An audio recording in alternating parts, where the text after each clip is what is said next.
ये लड़का गरीब घर में जन्मा एक आम बंदा था, जिसके घर ना तो पैसे थे और ना ही ऐसा माहौल कि ये बंदा एक अच्छी लाइफ जी सके। लेकिन ये लड़का जब बूढ़ा होकर मरा तो उसके नाम बेहिसाब पैसा था। और सिर्फ पैसे ही नहीं, दुनिया भर के करोड़ों लोग इस बंदे के दीवाने थे। और इस बंदे की मूर्ति आज भी लंदन में लगी हुई है और कई लोग आज भी इस बंदे के काम से सीखते हैं। आखिर कौन है ये बंदा और ये गरीब बच्चा कामयाबी की ऊंचाई तक कैसे पहुंचा? मैं बात कर रहा हूँ हॉलीवुड के साइलेंट एक्टर चार्ली चैपलिन, जिन्होंने बिना कुछ बोले सिर्फ अपनी अदाकारी से लोगों को खूब हंसाया।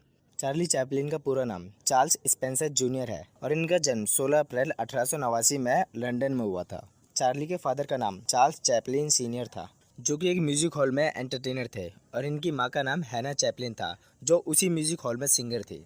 चार्ली का एक हाफ ब्रदर भी था, सिडनी, जो उनकी मां के साथ आया था।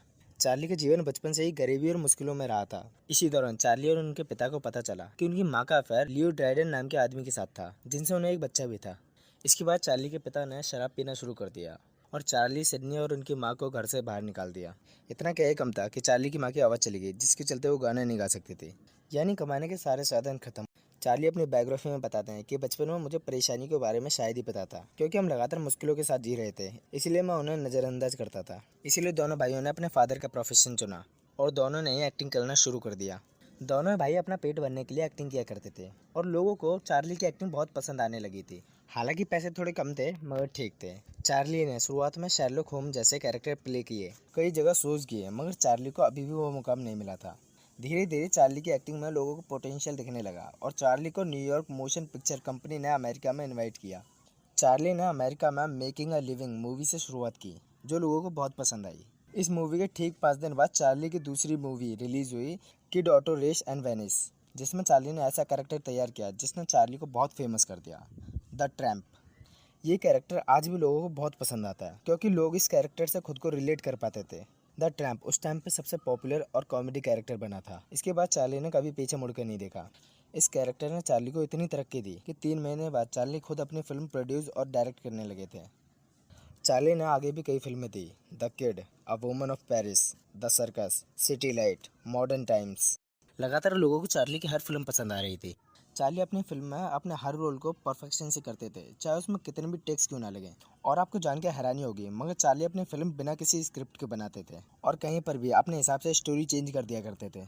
और सबसे खास चीज़ जो लोगों को पसंद आती थी, वो थी कहानी की स्टोरी, जो कि चार्ली अपनी फिल्मों में आम जिंदगी से जुड़ी हुई दिखाते थे और अपने कैरेक्टर ट्रैम्प को आम जिंदगी से स्ट्रगल करते हुए दिखाते थे, जिससे लोग फिल्म में अपनी खुद की स्टोरी कनेक्ट कर पाते थे। 1928 में चार्ली की मां की भी डेथ हो गई, जिससे चार्ली पूरी तरह टूट गए। चार्ली अपनी मां से बहुत प्यार करते थे, इसीलिए वो अपने हर फिल्म में मां का कैरेक्टर अपनी मां से जुड़ा हुआ दिखाते थे। चार्ली अपनी लाइफ में कभी फ्री नहीं रह पाए। उनका एक प्रोजेक्ट खत्म होता था तो वो तुरंत ही दूसरे प्रोजेक्ट पर काम करना शुरू कर दिया करते थे। आगे चलकर चार्ली पर आरोप लगा कि वे कम्युनिस्ट पार्टी को फंड करते हैं, जिससे एफबीआई ने चार्ली पर रिसर्च किया और उन्हें अमेरिका से बैन कर दिया। हालांकि बाद में उनसे बैन हटा दिया गया। चार्ली अपनी पर्सनल लाइफ में भी काफ़ी स्ट्रगल करते रहे हैं। 1918 में चार्ली ने पहली शादी मिलड्रेड हैरिस से की थी। जब उन्हें शक हुआ था कि वो प्रेग्नेंट है, तो उन दोनों ने जल्दी में शादी कर ली, मगर ऐसा नहीं था और 1920 में दोनों अलग हो गए। 1924 में चार्ली ने दूसरी शादी लीटा ग्रे से की, जिन्होंने द किड और द गोल्ड रश फिल्म में चार्ली के साथ काम किया, और 1927 में दोनों ने डाइवोर्स ले लिया। चार्ली ने तीसरी शादी पॉलट गोडर्ट से की और ये शादी भी 6 साल चली। चार्ली ने चौथी और आखिरी शादी ओनाओ ओनेल से की, जिन्होंने चार्ली के मरने तक उनका साथ दिया। इन सब शादियों से चार्ली को 11 बच्चे हुए थे। चार्ली ने अपनी लाइफ में कई फिल्में दी, बहुत पैसा और नाम कमाया, और 1977 में अचानक चार्ली की डेथ हो गई। तब उनकी नेटवर्थ $100 मिलियन थी, जो कि आज के टाइम में $400 मिलियन के बराबर है। चार्ली चैपलिन एक ऐसा नाम जिसे दुनिया भर में खूब प्यार मिला, और इसी प्यार और मेहनत के दम पर चार्ली जिंदगी को उस मुकाम पर पहुंचे जहां पहुंचना हर किसी के बस की बात नहीं होती।